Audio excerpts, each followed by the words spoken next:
Historia e dy vëllezërve dhe babait të mençur. Thuhet se një ditë, dy vëllezër u grindën në shtëpi para babait të tyre.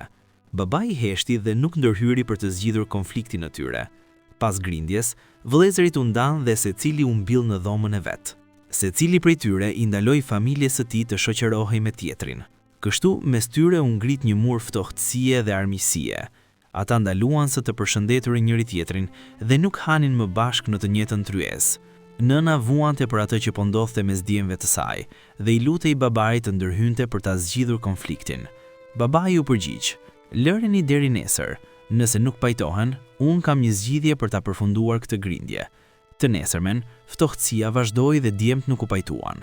Atëherë, babai vendosi të zbatonte planin e tij. Shkoi te djali i parë dhe i tha: "Vëllai yt ka rënë në një pus afër fshatit. Nxito bir, shko ta shpëtosh." Djali menjëherë vrapoi për ta shpëtuar. Pastaj babai shkoi te djali tjetër dhe i tha të njëjtën gjë. Edhe ai i friksuar për vëllain, u nis me shpejtësi drejt pusit. Të dy arritën te pusi në të njëjtën kohë. Secili pa se tjetri ishte gjallë dhe mirë dhe se nuk i kishte ndodhur asnjë gjë e keqe.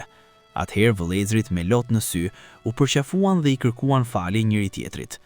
U kthyen në shtëpi të buzëqeshur dhe duke qëndruar bashk. Konflikti i tyre mori fund dhe në familje u rikthye dashuria dhe afërsia. Mësimi i historisë. Pavarësisht sa të forta janë mosmarrveshjet mes vëllezërve, ato zhduken dhe harrohen në momentin e parë të vështirësisë. Vëllai është një begati që nuk mund të zëvendësohet. Ai është mbështetja e vërtet ku mbështetesh në kohë të vështira dhe mbrojtja e sigurt ku drejtohesh kur bota të duket e ngushtë. A ke kaluar ndonjëherë një situatë të tillë?